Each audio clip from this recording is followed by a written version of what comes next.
One publisher we looked at sends one email after you register, just one, and it's their highest converting outbound push, period. Another one sends 18 emails, an 18 email drip sequence that drives paid subscribers after every single one of those 18 emails goes out. Same goal, build subscriptions, totally different approaches. They're both doing it. So today we're going to figure out what these publishers actually know, what everyone else is missing, and why most of the drip campaign best practices you read they're okay, but there's some nuggets here to pay attention to. We're also going to talk about local news and drips as well. And those three things will be the sort of customer profiles. Now, welcome, Tyler. Hi. Hello. Here we are, Paywall podcast. Tyler from Newsletter Glue. I'm from Leaky Paywall, and we're gonna dive in. Welcome to the Paywall podcast, where we discuss paywalls and paywall strategies for news and magazine publishers. This episode of the Paywall podcast is brought to you by Leaky Paywall. Leaky Paywall is the most flexible WordPress subscription platform. Find out more at leakypaywall.com. And now for today's episode.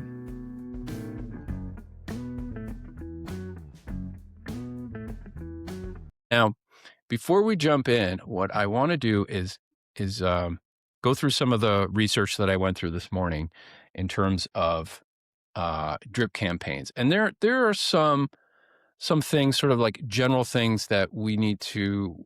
I thought it would be really important to kind of make sure we went over because they're sort of fundamental to making sure a drip sequence works, and then we'll jump into those three examples. Now, what is drip? Let's just get that out of the way. So I sign up for your newsletter. You're a publisher. I sign up for your newsletter, or maybe I go through the free registration, which is obviously the best way to do it. And I get an email or 2 or 3 or 18 that essentially introduces me to your publication and what the benefit of following your publication is, what the benefit is to me as a reader. That's what a drip sequence is. It doesn't have to be 18 emails. It can be one, as we'll take a look at. But depending on what industry you're in, will determine exactly how long that sequence should be. Now, one thing I will mention is, as soon as somebody registers specifically on the site, they'll get a welcome email, more of a transactional email from you as the publisher. And we have lots of publishers now that are running, thank God, free registrations, building lists very quickly. And that welcome email has usually an email and a password in it. It's plain text. It's very simple. But there's an opportunity here to make sure there's some sort of, we call it a CTA, a click-through action, like a subtle message in the welcome email at the bottom that says, hey, join or subscribe and get everything. It's a simple thing to add to your transactional email that I see a lot of publishers just flat out missing. And as you're looking at the screen, the transactional welcome email is the most opened email you'll ever send. 70% is the industry average. Okay. This is something we talk about all the time. It's confirmed through a Substack study. But if you're running a list of free registered readers that come in, you should expect 5 to 10% of them to convert to paid subscriptions. Could be even more, especially when it comes to local news, right, Tyler? And so this drip sequence becomes another important tool in your arsenal of your email newsletter. Okay. All right. I'm going to try to get through these as quick as possible. There's a lot of information here. Okay. How long should you drip your email? Now, this is an interesting one that I dove into. I'm not like a super duper email expert, but I did a lot of research. We have our own publishers that we're looking at. And essentially, the like niche enthusiast publications where it's more membership, right? Like you're going to join a tribe, like, hey, I build small wooden boats, which we'll look at, right? And it's like, oh, I love that. Or I love fishing. I like deep sea fishing off the coast of New England. Like this is the tribe. tends to be a little bit shorter. People know they want to join. You kind of just need to open the door for them. They're already enthusiasts. And then there's it's kind of like trust building educational side of it. So like Moss Report, which we'll look at. We did an interview with Ben Moss the other day with another great podcast. If you're a niche publisher, you should listen to that one. He's killing it. And but as far as like educational and building trust, that's where a longer email drip. And he does 18 emails. He's in the cancer field. People are super engaged, and they're looking for information. They're looking, and he needs to build trust with that crowd. So there's really more informational emails that go out. So those are the two. Local news, I think is kind of falls a little bit into the trust building side of it. You're building trust with your local community. Is it membership? Not really, unless you have some very special programs running. And I'd say that there are a lot of different approaches to drip when it comes to local news. But I believe, 4 to 6 emails is sort of the kind of the middle ground for most publishers. Okay. Just a quick note on when you send your emails. Your first email or two will come pretty quickly, within the first hour, certainly within the first day. The first week, you'll kind of have sort of a compressed time to send the emails, and then you may want to go out over a month and then start sending emails out every few days. If depending on what what messaging you need to get across for your specific publication. Okay. I'm just going to keep cooking here. All right. So let's talk a little, why don't we jump ahead to local news and talk about that? Tyler, I know you work with a lot of local news publishers. I think they're doing different things.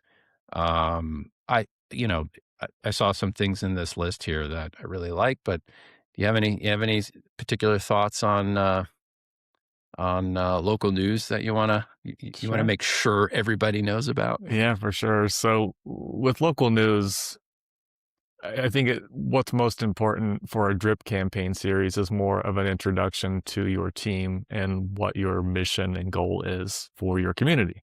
And so we often have publishers that will, obviously there's CTAs, there's call to actions in there about subscribing and things like that. But I think it's more important for local news to introduce their team, photos of your team, personalize those drip campaigns. And do you need to send 18 of them? Maybe not. We have publishers that have, 2, 3, 4, 5, 6. It really kind of depends on what your target, who your target audience is. So most of our publishers are in, smaller towns, medium-sized towns. So, 3 or 4 is generally enough. They know who you are, at least even if they don't know you, they know about you. So, those drip campaigns can help sort of solidify that trust building exercise. So yeah, it's something you should do. Is it going to like fundamentally, change everything for you, and you're going to see like 30 signups or whatever, like some massive percentage from it? No, generally not. It's sort of a long-term, again, a trust exercise, I think, for most publishers. And honestly, I think for publishers, it's, comes down to your content, right? So everything you can do around that content, whether it's drip campaigns, the free registration funnel, all of these different techniques help, and they help grow. But ultimately it's, it comes down to your content and what you're offering. So. Yeah, for sure. And let's focus in on content a little bit as well, because from what you've told me and what I've seen is local news publishers sometimes have sort of different content foci, if that's the right word. Yeah. Right. Yeah. Like I think New York City publisher there, crime and food is really hot, right? Like right.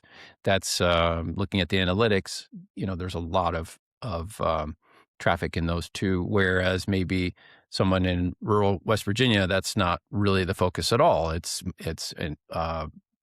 Maybe it's, just like high school sports It and, is, yeah. sort of the real local stuff. And then out in Oregon and the capital city, it's like, what are the politics going on in town hall? Like, what are the politicians doing? Let's make sure they're, we hold them accountable. So, but my point is that you pick your topics of focus. And then when your email goes out, you want to basically tell your, your potential paid subscribers, hey, we focus on crime, so what's going on, right? Or food, so you can go check out the new restaurants first. Like, whatever topics are core to your publication, pick one, make one drip email like on that topic, make it food, make it, politics, make it, crime. And that's the one focus topic for each of the drip emails that go out. Right? Yeah. I often, publishers come to us and they'll ask us like, what should we focus on to help drive subscriptions? And like, what kind of content should we be focused on? And sometimes locals, they're focusing on all kinds of stuff. It's, local government, it's schools, it's a number of different topics.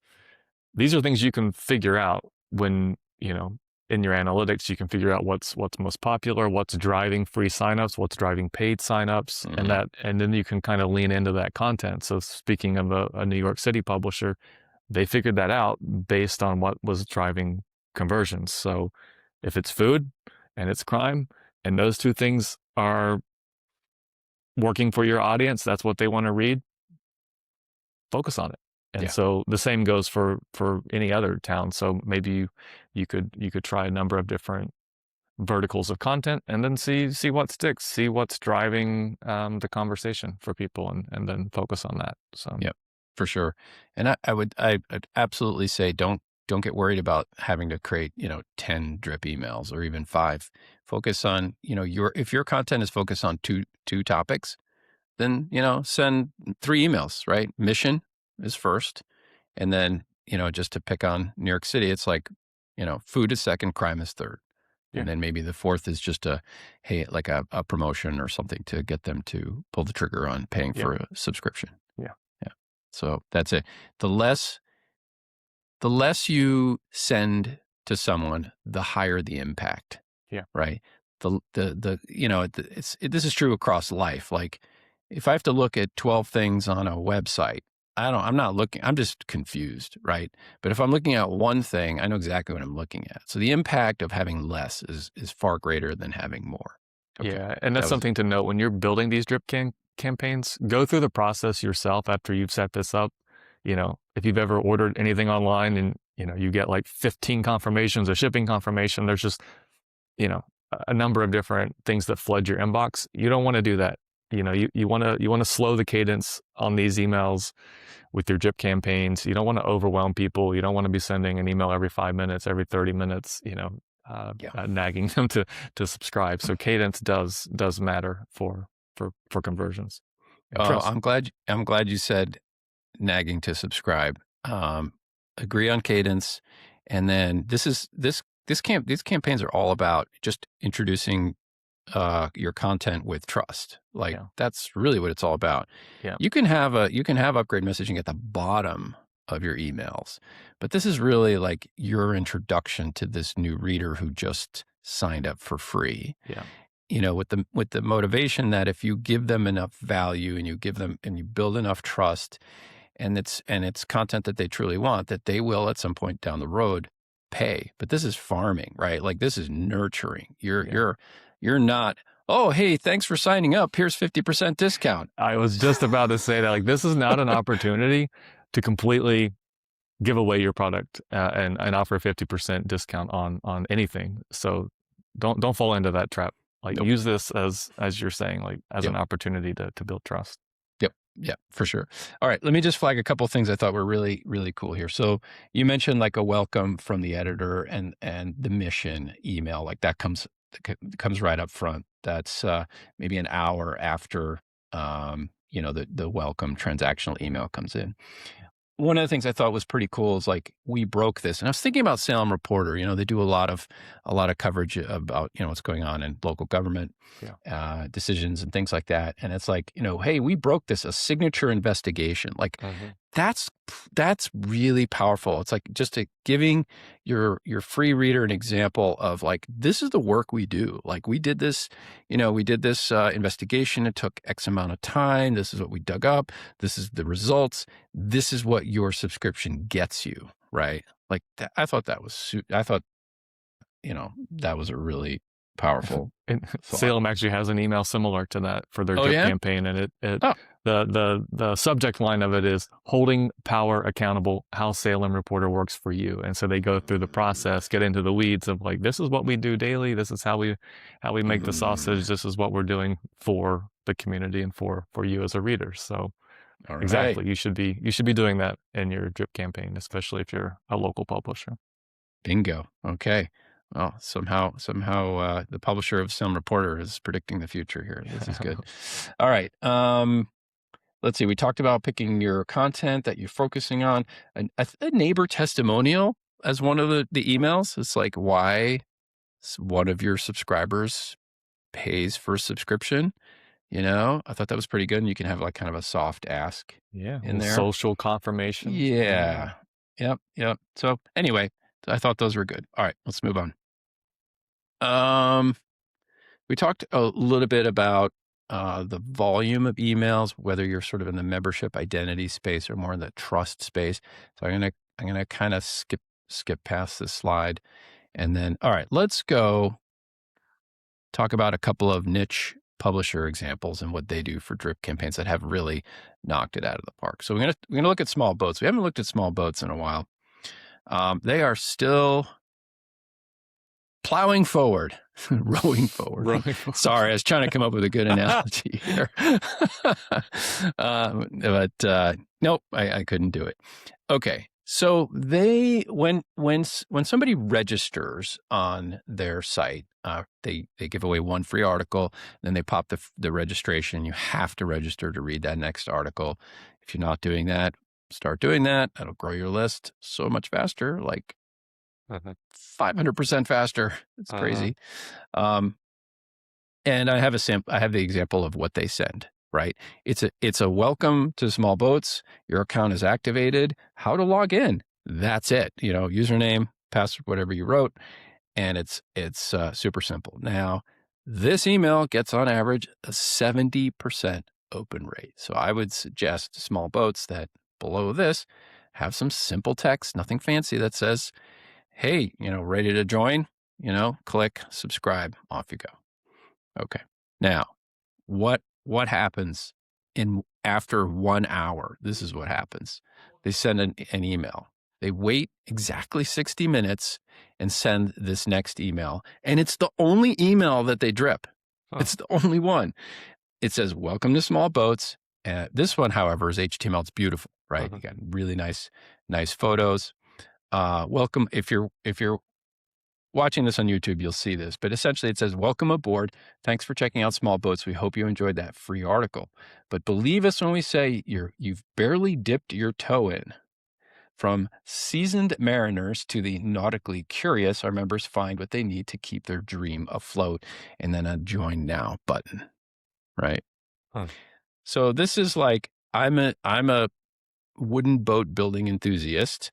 I've registered. I've gotten this email. It took an hour later. And what they're finding, I'm not going to share the dashboard, but I've looked at the numbers. What they're finding is that this email is their highest converting inbound marketing piece, period. Like by a long shot. People look at this and they click the join now button and they pay. So why? Why do they do this? Right? There's a couple things. One is when somebody registers on your site for free, they're signaling engagement. They're like, oh, yeah, I want this article. Yeah, I'll take the newsletter. They're putting in their email. They're putting in a password, right? It's not just an email pop-up. They're signaling like real engagement. They get the welcome email. They look at it. Fine. It's not much on that. And then an hour later, they get this email. Now, in that hour, they've probably done what? They've probably read an article, right?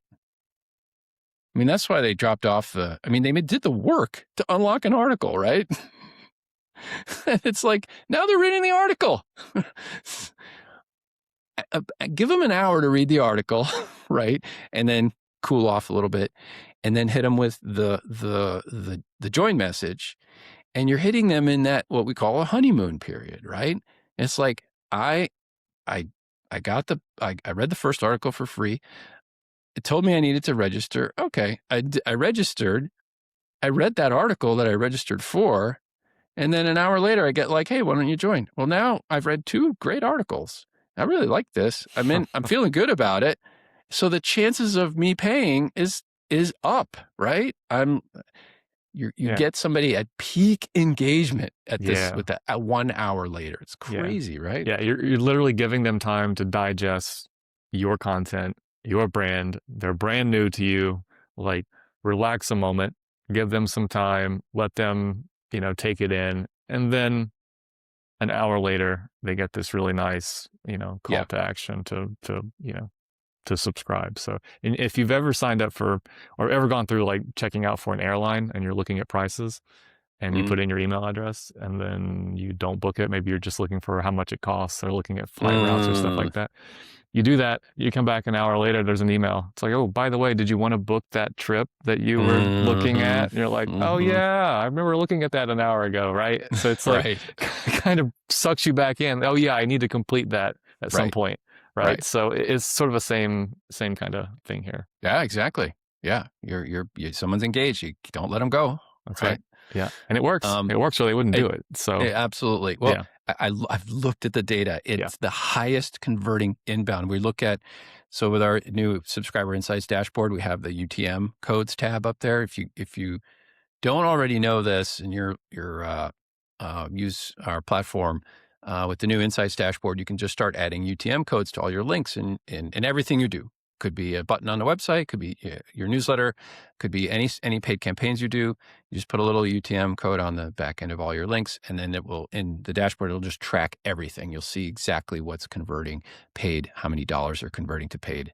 Super easy to set up, and you get the conversion data. Looking at this data, I'm looking at these numbers and I'm like, okay. And then bam, this welcome email is like 5 times greater than any other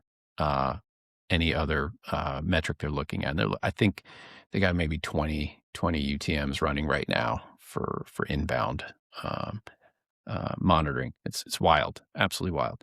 Okay. So let me just, if you're listening to this, let me just break down this email a little further. So it's a beautiful picture. It's got the welcome aboard and the text I just read. It's got that singular button. It's a very clean button. It just says join now. And you join for unlimited access to. And then below that, you get both profiles. There's a block with a picture and some text. You get designs, the block, some text. You get reader built stories. You get adventure stories, and these are all little nice blocks. And so they're basically saying, hey, there's 1, 2, let's see, boat designs, reader built, adventures. There's like 4 main content areas that you get. So they're showing that off, and then hey, you got much more, and then another join now button at the bottom. So that's the structure of this email. It's kind of like baking in, the pitch up top, the pitch at the bottom, and then like the main content focus for them. Okay. All right. Let me check my notes. Let's see. And to be clear, there's no price on here, right? There's no discount. There's no urgency. There's no testimonials or countdown, number nonsense on here. It's just a super clean, high quality, elegant, hey, welcome aboard. You should join. That's it. Yeah. Okay. Yeah.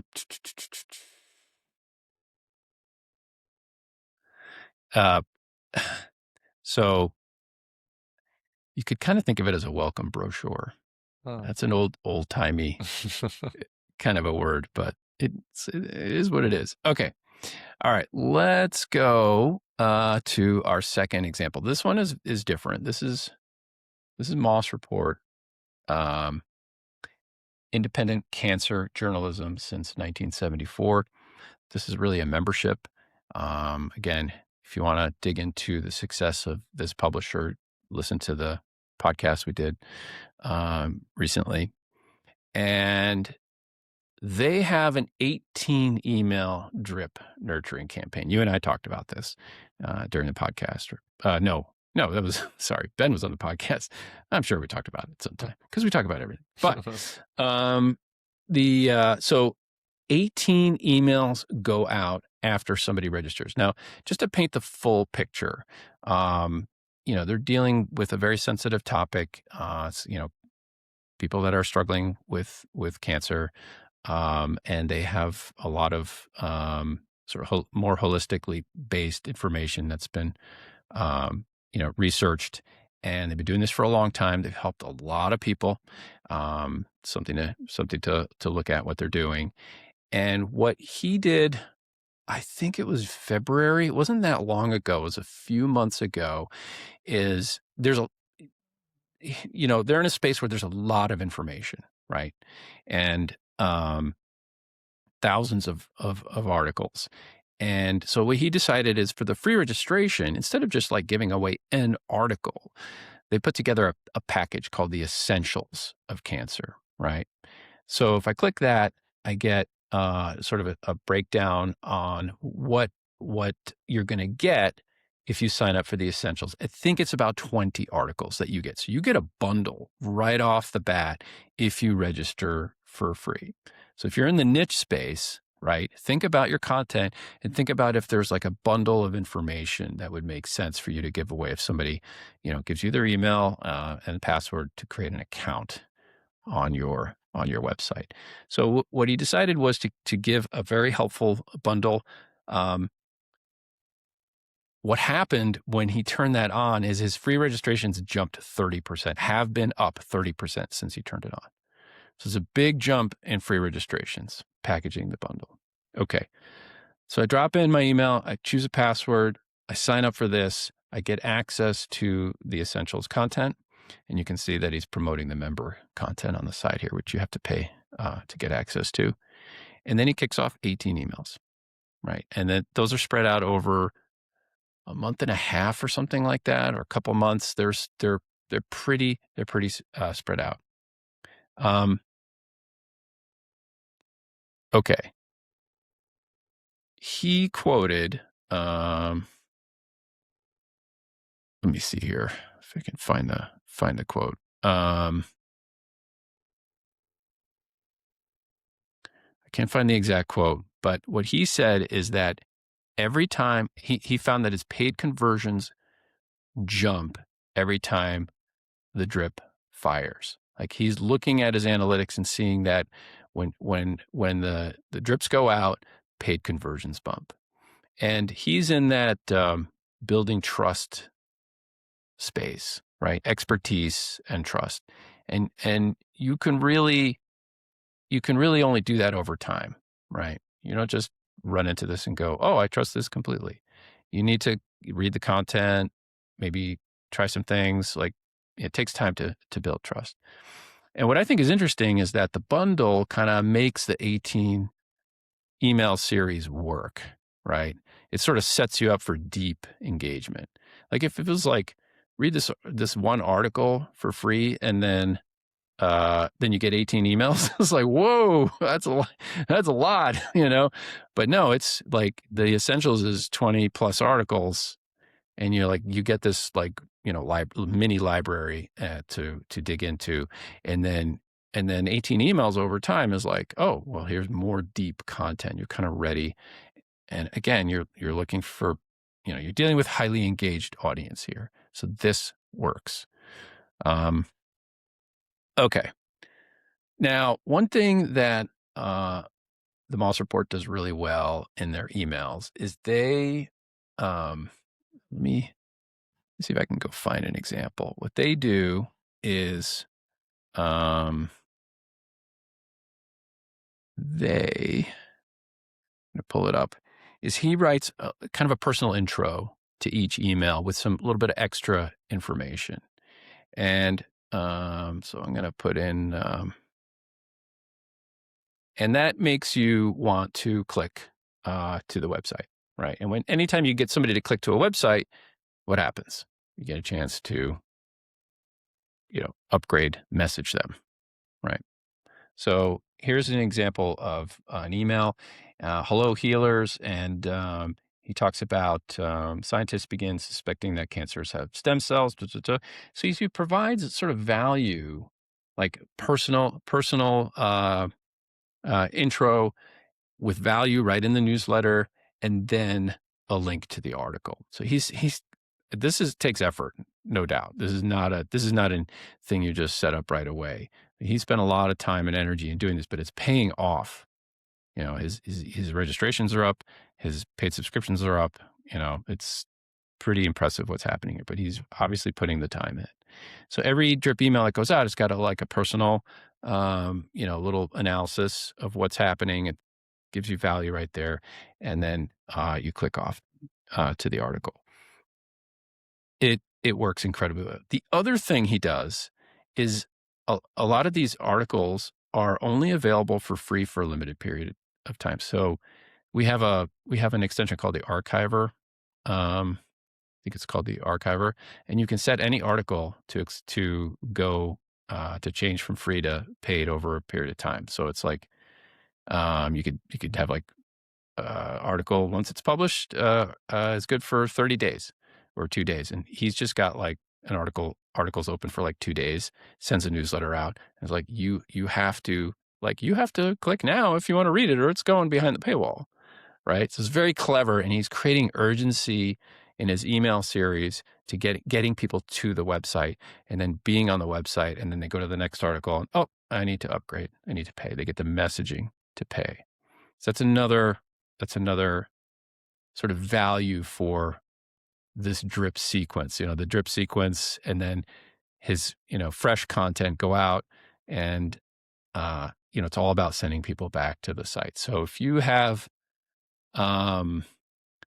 maybe it's a category of content, I don't know what would work in local news, if this would apply in any way, but you could get access to content, because, if you click now, essentially, right, as a way to drive urgency. So I don't know, just a thought. Okay. I'll just close with something philosophical. How's that? This is from Ben. This is not from me. This is from Ben. Because I asked him in the podcast, I said, hey, like what's the one thing that you sort of have regretted a little bit and want to work and realized and now you're working on bettering, right? He said, my biggest failing has not been using and trusting my own voice. That was it. He's leaning into really, really trusting the power of his voice. And I think you can appreciate this. We talk to a lot of publishers, and there's a lot of AI going on and stealing content, and there's a lot of fear on like what to do next, and you don't want to piss off your readers by putting up paywalls and things like that, and the real I think what Ben said is like, trust your voice. Your content's awesome. You have traffic, right? You have content, and those two superpowers give you everything you need to build your audience and convert that audience to paying subscribers. So I thought that was pretty cool. I love it. Yeah, publishers tend not to have any confidence in their content, and we see that a lot with paywall project customers, where they come in and they're ready to go, and then they say, "Oh, we don't want to turn that paywall on."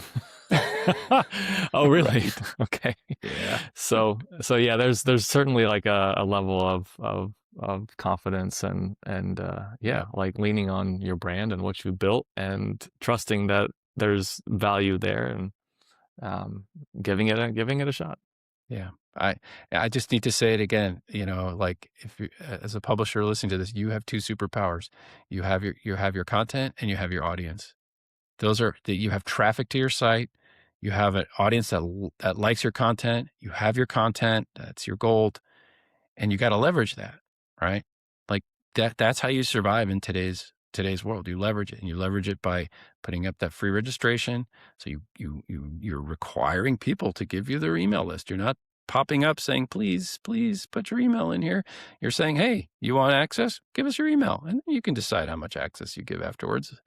And then you just tighten that up, and all of a sudden you got yourself a booming list, booming paid subscriptions, and confidence, heading up and to the right. So, all right. Thanks, Tyler. Good Thank stuff. you. Catch you next time.